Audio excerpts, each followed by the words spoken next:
주 안에서 사랑하는 여러분, 최근 개인적인 일로 인하여 마음에 근심된 일이 있었습니다.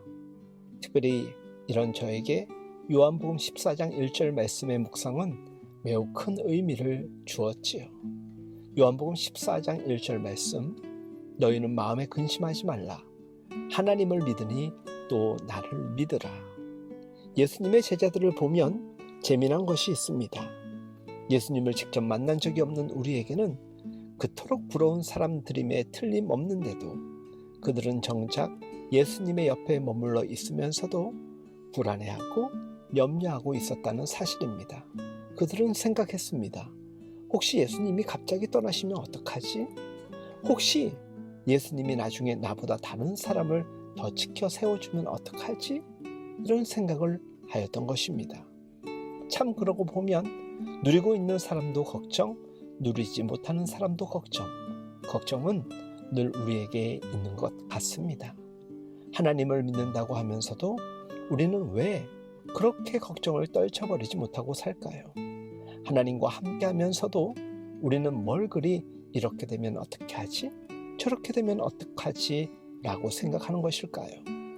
혼자서 결론 짓고 한숨 짓고 혼자서 그렇게 될 거라고 믿고 절망하고 그럴 때 보면 참 내가 믿음이 없는 사람이구나 싶지 않습니까? 뭐가 잘 돼도 온전히 기뻐하지 못하고 그 순간까지 조마조마하면서 근심을 충만히 채우고 살아갑니다.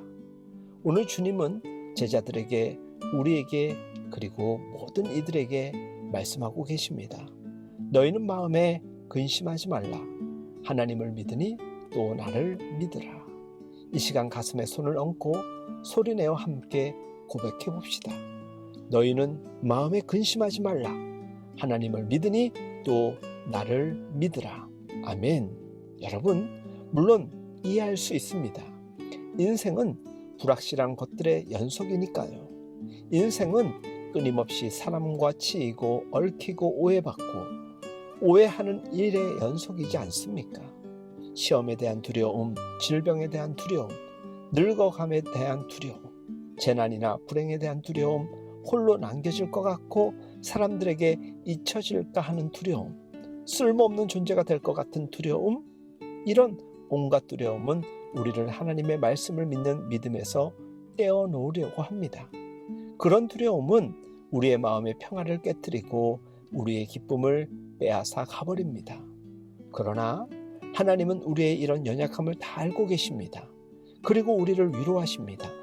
그 위로는 바로 힘드냐 다독거려 주심이 아니라 믿음을 가지라 라고 말씀하고 계십니다. 요한복음 16장 33절에 이것을 너희에게 이르는 것은 너희로 내 안에서 평안을 누리게 하려 함이라. 세상에서는 너희가 환난을 당하나 담대하라. 내가 세상을 이기었노라 말씀하셨습니다. 위로를 독일어로는 트로스트라고 합니다. 고대 노르웨이어의 트러스트르의 단어와 연관이 있는데 그 뜻은 확실하다, 강하다, 굳건하다라는 뜻입니다. 즉 하나님의 위로는 우리를 강하게 하고 굳건하게 하시는 힘이라는 뜻입니다. 오늘 이 시간 하나님의 위로가 두려움을 믿지 않고 하나님을 믿게 하고 그 믿음을 굳건하게 하고 강하게 하는 위로가 될 수 있기를 바랍니다. 하나님의 위로는 우리를 연약함에서 건져내어 다시 강하게 합니다. 하나님의 위로는 우리를 황폐함에서 건져내어 다시 기뻐하게 합니다. 하나님의 위로는 우리를 혼란과 상실감에서 건져내어 다시 평안을 누리게 합니다. 주님은 하나님을 믿으니 또 나를 믿으라 라고 우리에게 말씀하고 계십니다. 주 안에서 사랑하는 여러분, 우리 그렇게 할 수 있도록 하나님께서 도와주십니다. 그리고 우리가 이것을 믿으면 될 것입니다.